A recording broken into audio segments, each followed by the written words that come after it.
Hello, habari. Kama kawaida tunaletea listi letu la top 10 wasanii ambao walikuwa pea na wakatikisa katika music kwa Tanzania. Tunaanza namba moja kabisa. Hauwezi ukazungumza wasanii wa pea bila kuwazungumzia hapa Mandojo na Domokaya. Hawa walikuwa pea kweli, na hii pea hadi mmoja wao Mwenyezi Mungu amemchukua mbele za haki, ambaye Mandojo. Alafu tunakuja wasanii wengine wanaitwa Wagosi wa Kaya. Nadhani ngoma zao unazipata. Hawa nao walikuwa ni pea, ambaye alikuwa Dr. John na Mkoloni. Tunakuja wasanii wengine wanaitwa Wawil. Hawa walitoa ngoma hiti miaka 2000. Kama unaipata ile nyimbo ya Wawil, what's up, nimetoka choka mbaya labda. Tunakuja katika listi letu, tunaendelea, tunakuta Parkline nao ilikuwa ni pea ya watu wawili, ambayo tunamkuta Sumali Hakunaga na CP, naye ni marehemu pia, rest in peace. Tunakuta watu wengine wanaitwa Two Bell, nadhani mnakumbuka. Hao nao wameanza muziki miaka 2000. Ndio unakuja kupata ile ngoma nataka kuwa na wewe tu, ambao walimshirikisha producer Shilko. Hii ngoma ilibamba sana na ilitembea sana, lakini katika Two Bell hawa walikuwa wanajiita Bell White na pamoja na Bell Black.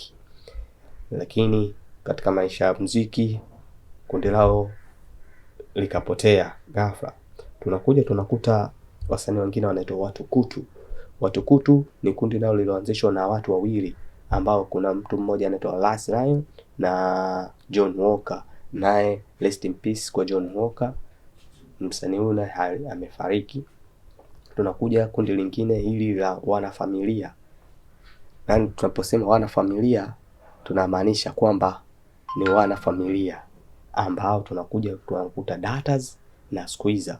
Huyu ni mtu na kaka yake, na hawa ni familia ya Kasela. Ili kundi hatari, na sasa hivi kuna mdogo wao kidogo yuko ana perform, ni producer pia na ni msanii anaitwa Sela Ninja.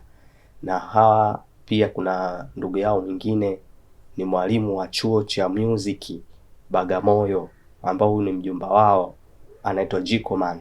Kwa hiyo kama mjaielewa, ni familia ambayo ni kipaji. Kwa hiyo uweze ukashangaa kukuta mtu na dada yake wanafanya ngoma moja. Hiyo ni madokezeo tu, ila kwa mbele zaidi tutaelewa zaidi. Na ukitaka zaidi utacomment hapo chini na kuelezea vile unavyojua wasanii, na tutaendelea kufanya kazi kwa kuelezea wasanii. Tunakuta kundi lingine la TMK lipo Temeke huko, lilikuwa linaitwa Gangwe Mob. Hili lilikuwa linaongozwa na Luten Karama na Inspector Alon, na nitaelezea tu msukosuko kidogo aliopata Luten Karama. Siku moja walienda kufanya show mkoani, akakutana na jeshi Maluten, ila wao walivaa kiraia. Walimwalika katika kupiga story. Vipi wafresha Luten? Luten mwenzako huyo hapa, lete kibali chako. Yeye mwenyewe anakuambia alitetemeka kupita maelezo kutokana na kukutana na Luten, ila walimtania tu. Tunaangalia tena, tunakuta Mabaga Fresh. Mabaga Fresh wana historia kubwa kimuziki. Mabaga Fresh ndio walomtoa Juma Nature kutokana na kumuona na kipaji chake. Kuna nyimbo moja wakamshirikisha kwenda kwa P-Funk akamkubali Juma Nature kutokana na maandishi yake na uimbaji wake. Hadi leo Juma Nature huyo hapo. Lakini tusiwasahau kuna Mabaga Fresh. Hawa walifanya ngoma kali sana miaka 2000. Na tunakuta wasanii wengine ambao hawa walikuwa ni tawi la Tip Top Connection na wakafanya ngoma nyingi sana, lakini hawa walikuwa ni pea. Hawezi ukamkuta mmoja amefanya ngoma peke yake. Anaitwa Pingu na Denso, ambao kwa wale miaka 2000 wanajua kabisa walifanya ngoma Sungula na Fisi, walifanya ngoma Jonita 2004 lilitamba sana. na wale wamekaa hiyo wenyewe wanajua kabisa. Tunakuja tunaangalia kundi lingine, ila pea hii tutaielezea, lakini pea imetawanyika mara mbili, ambayo pea ya kwanza ilikuwa ni Adili Chapakazi pamoja na CP. Hao walikuwepo tokea form 1 mpaka wanamaliza elimu ya sekondari. Walikuwa pamoja. Hawa walikuwepo wanaitwa mabisho wawili kule shuleni, Bisho White na Bisho Black, ambao ni Adili Chapakazi pamoja na CP. Hapo baadaye CP baada ya kurudi kwa Tanga, marehemu CP baada ya kurudi kwa Tanga ndo akaingia kwenye kundi la la Parkline. Adili alipokuja Dar es Salaam akakutana na rafiki yake mmoja anaitwa Rapture. So Rapture huyu ni John Makini, kipindiko alikuwa anaitwa Rapture.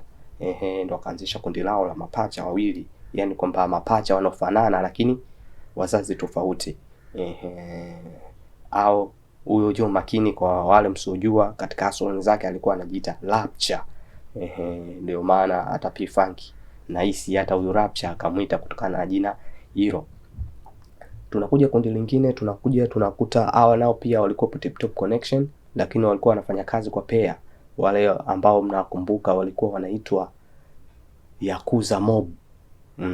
Wamefanya ngoma nyingi sana na walifanya vizuri sana miaka 2000 nao, lakini hadi sasa hivi kila mtu na harakati zake, na wapo pamoja hadi sasa hivi, bado wako pair, lakini kwamba kila mtu yupo kwenye harakati zake. Alafu tunapata UVC ambao University Corner. Hawa pia ukija kuelezea kwa ndani zaidi, hawa ni ndugu pia. Hao ndio waloimba T-shirt na jinzi, ila hawa walikuwa pair kweli. Asante kwa kuangalia Farijika TV. Usisahau kulike, pia usisahau kucomment, na kuna baadhi ya vitu kama unavyoona kwamba vipo zaidi unavyojua, andika chini ya comment, tutasoma na tutaendelea kuweka kwenye listi lijalo. Tunaendelea hivyo hivyo.